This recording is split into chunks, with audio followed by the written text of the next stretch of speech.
Hi guys, welcome back to the Dr. Blumeer's page. We've been running the Fix My Posture series now for a while, and we have a special guest with us, Chanelle John. Thank you for being with us. Thank you. She is a nutritional specialist and the founder of Creative Nutrition, and just love the whole concept because she's taking what is typically a complicated amount of information when it comes to nutrition and making it simple for her clients to make into habits and just to be able to live a healthy lifestyle. And we're both very passionate about the quality of our patients, our clients' lives, of your life. And so this is why we're here. We're going to talk a little bit about muscle strength, which goes in line with the movement part of Fix My Posture, right? Because when we started with how to sit, how to stand, and now we're kind of moving into how to move, right? Thank you for joining us. Thank you for having me. Awesome. So you are a fitness enthusiast. Yes. A movement enthusiast. Movement enthusiast. Tell us a little bit about that. So I was pretty active, I think, throughout most of high school. Swimming, tennis, hockey, that sort of a thing. Yeah. And then after high school, kind of slipped automatically into the gym and did very typical like aerobics and spin and that sort of a thing. I was introduced to functional fitness and movement and CrossFit essentially about 6 years ago, I think, 5 or 6 years ago by a friend. I joined a gym that specialized in that, fell in love. And I've been doing it pretty much consistently for the last 5 years. So there's lots of lifting of heavy weights involved, which generally scares most people off, but I love. So it's quite interesting, right? Because I've been talking to a lot of my patients about strength training because, people will say, I'm exercising and I walk, which is to a certain extent a strength activity because you are working against gravity. Yeah. But I'm starting to encourage them to do extension work and do movements in planes that we're not often in. Exactly. So what are your thoughts about something like that? Yeah. So same thing. When I ask someone, okay, so what's your movement like during the day? It's usually just walking, right? Yeah. I don't want to say just walking because it's better than sitting on the couch, 100%. Right? But the thing is, with strength training, we are trying to either maintain or support your current muscle mass, essentially. And with that, you need to obviously create resistance. So that's where the strength part comes in, right? We're creating resistance, whether it's using body weight to start off with, then progress onto resistance bands, and then progress onto dumbbells, right? Yeah.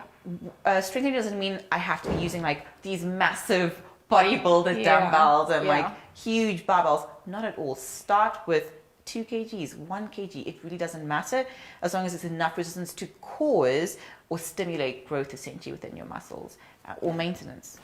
Yeah, it's an interesting concept because one, physical activity is drastically declining. They're looking at the decline starting as early as the age of 7 now, right? Jeez. This is where we're at.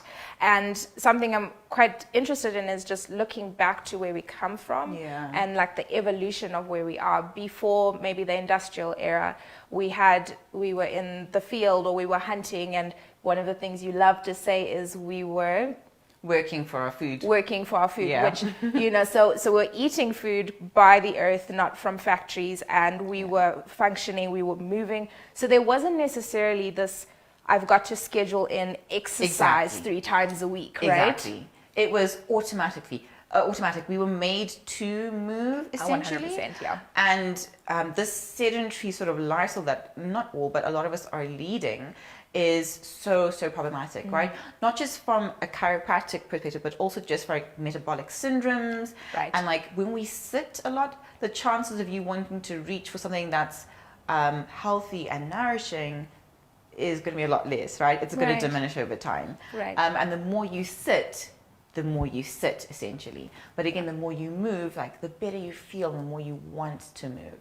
But it's just getting over that initial hurdle essentially. Yeah, which is why I think it's so important to have a community and really also know where to start, because that's the biggest thing is I feel like people go, okay, I'm sitting 12 hours a day, right? And we've spoken about sit, stand, and there's videos about this, a couple of videos a couple of weeks ago we spoke about the idea that just because you go to gym at the end of the day, doesn't necessarily cover the 12 hours of sitting in front of the computer, exactly.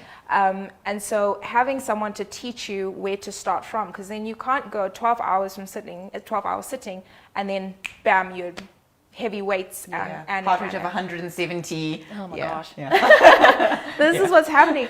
But I love this idea of evolution, because it's really helping people, at least helping me, understand why I've got to be intentional about my health, right? Because I mean, I'm pretty active because as a chiropractor, my job is quite physical. But even having said so, I have to almost train my body to allow me to do the work that I need to do, right? I don't know how many people are training to allow themselves to sit at the desk for 12 hours, right? And I feel like what you're doing now obviously is going to set you up for the future. Yeah. Right? The way you are treating yourself now in the 20s, 30s, 40s, you'll start to wonder, why do I have hip problems like when I'm 60, right? And I think as a chiropractor, you probably see like this is a build-up and an accumulation of like years and years of neglect essentially, or like incorrect use, or like hunched over. So I love that you brought that up, because that's the age concept, right? Where we were kind of talking about muscle mass, muscle strength, and age. And one of the things that I've been looking into has been this difference between biological and chronological age.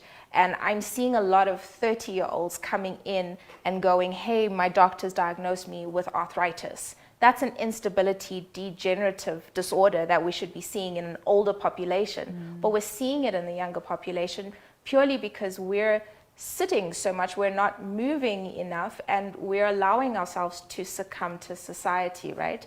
So, I mean, what are your thoughts on the whole difference between that, like biological and chronological age? I feel like, so obviously your biological age is set by time, right? But, sorry, your chronological age is set by time.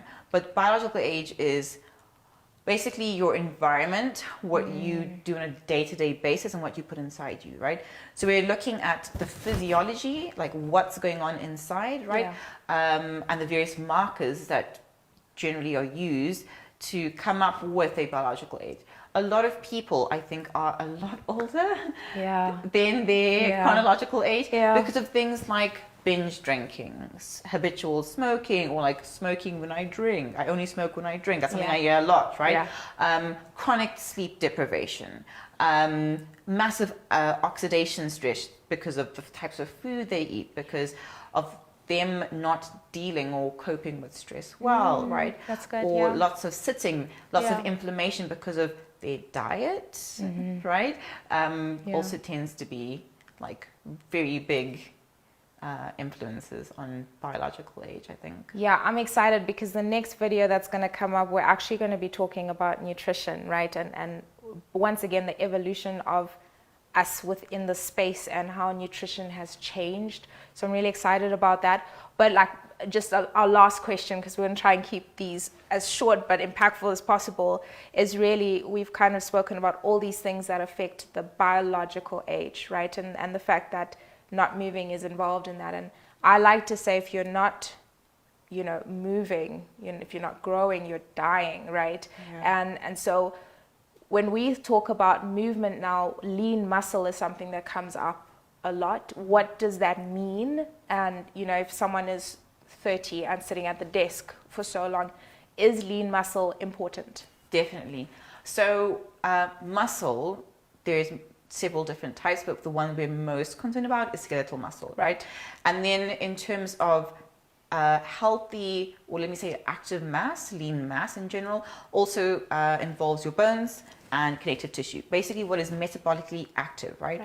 And that whole group of like tissues and organs essentially are so important when it comes to controlling blood glucose levels and basically energy levels and how good we feel. Amazing. With all the sitting that takes place and those muscles not being active essentially, we start to see more and more problems with metabolic syndrome. So more people becoming pre-diabetic, insulin resistant, right?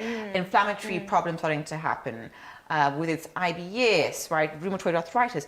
More of those things start to happen, the more sedentary the human being essentially is. And the less that lean mass is stimulated. Bone is only strong because it has to be. If you sit around all day, why on earth do you need to have strong bones? Right. Bone density is going to go down. That's obvious. Your body is so clever at being economical. It knows how to pinch and save, yeah, right? Yeah. If we don't need it, then why on earth am I spending all these resources on it, right? So bone mass has to unfortunately decrease, and the same thing with skeletal mass. Skeletal muscle is so energy expensive, right? Yeah. It takes a lot of energy to run. Why have it if you are not going to use it? So your body uses, makes essentially less, I don't want to say less of it, but essentially you go through a atrophy. Yeah. Unfortunately. And so if we had to say what atrophy is like, it's almost that like reduction, you could say, or, you know, you want to kind of be like break down. It sounds really intense, but the body, when it comes to muscle, is if you're not using it, you're going to lose it. Yes. Why am I keeping it around? Right. Because it's expensive to keep, right? Right. Energy, proteins required to maintain it as well. All that your body was like, I'd rather use it somewhere else, essentially. Right. But we need that muscle for things like balance, for example, right? So my question to you would be, we see a lot of people falling over more the older they get. Yeah. And like, what has muscle got to do with that? Because we also see a change in muscle mass as we age. Unfortunately, it doesn't have to be that way. Yeah. But it is becoming a trend. Yeah, so it is quite interesting, and not only just aging, but we're seeing it with obesity as well, you know. And like, before I answer this question, just throwing us back into the chronic inflammation thing, right, is if your body's not using the energy, it's storing it somewhere, and it's storing it as fat, and fat is highly inflammatory tissue, right? So that's interesting. That's an interesting one, but I think we'll go into chronic inflammation when we talk about nutrition. Yeah, so I mean, we are definitely seeing an increase of falls and just strength, right? And what's interesting is there was a study that they showed that whether it was older people, and older people are interesting because you're kind of looking at a decline of function, but then they looked at older people decline of muscle, obesity decline of muscle, and they found that they didn't necessarily they swayed more. So when they were walking, there wasn't as much control, and that's what your skeletal muscle is all about, is, you know, really controlling your movement as well. So they found that in obese people that they studied, there was a lot more sway and a lot less balance, right? And here's the thing, right, is kind of going back to the aging situation. Are we talking about chronological age, or are we talking about biological age? Because that's really important. Chronological age, if I'm talking to a 90-year-old that's been working out, eating well, she could be functioning so much better than a 20-year-old that's kind of sitting, you know, watching Netflix and the whole day. And there's nothing wrong with Netflix, but it's about the time and balance, right? This has been amazing. Thank you for all your information. I hope that this has helped you guys. Really, just what we're trying to do is help you be aware of our current situation. The current society is not supporting your health, right? It's supporting being sedentary, it's supporting eating, you know, fast food, and really just not necessarily helping you have a good quality life. And that's something that we want for you. So join us in the next video where we'll be talking about nutrition, and I'm very excited to ask you a few questions about that. But yeah, guys, the quality of your life completely matters. See you soon.